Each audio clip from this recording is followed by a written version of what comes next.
আসসালামু আলাইকুম। আপনারা সবাই ভালো আছেন? আমি আজ আপনাদেরকে একটি চা বানিয়ে দেখাবো। 3 কাপের মতো পানি নিয়ে নিয়েছি।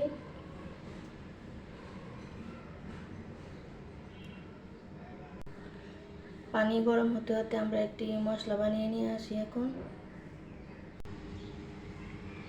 কালো জিরা, লং, এলাচ, দারচিনি আর কয়েকটি তেজপাতা নিয়ে আসছি। সামান্য পরিমাণ গুঁড়ো করব সবগুলি একসাথে।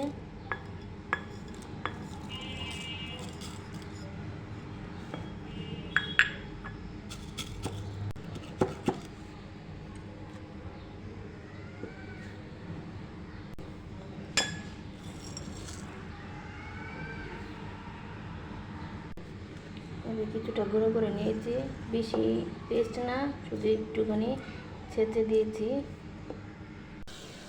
পানি গরম হয়ে গেছে, এখানে হাফ চামচ থেকেও কম চা পাতি দিয়ে দিয়েছি।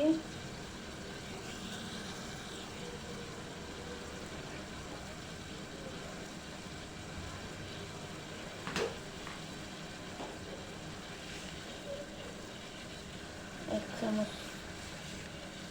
2 চামচ চিনি দিলাম।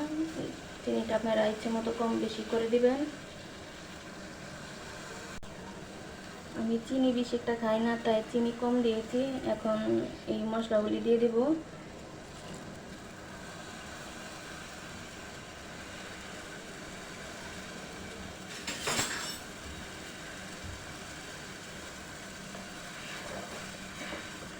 আপনারা চাইলে গুঁড়ো দিতে পারেন,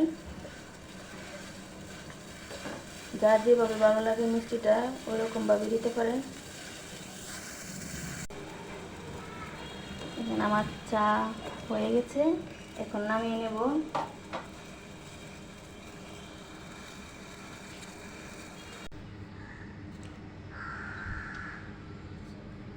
চাটা এবার ঢেলে নিচ্ছি।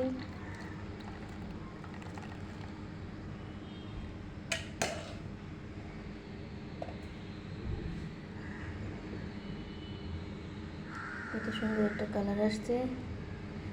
যখন ঠান্ডা লাগে বা গলা ব্যথা হয় তখন এই চাটা খেলে গলায় অনেক আরাম লাগে বা ঠান্ডাটাও দ্রুত ভালো হয়। আপনারা এই চাটা বানিয়ে খাবেন।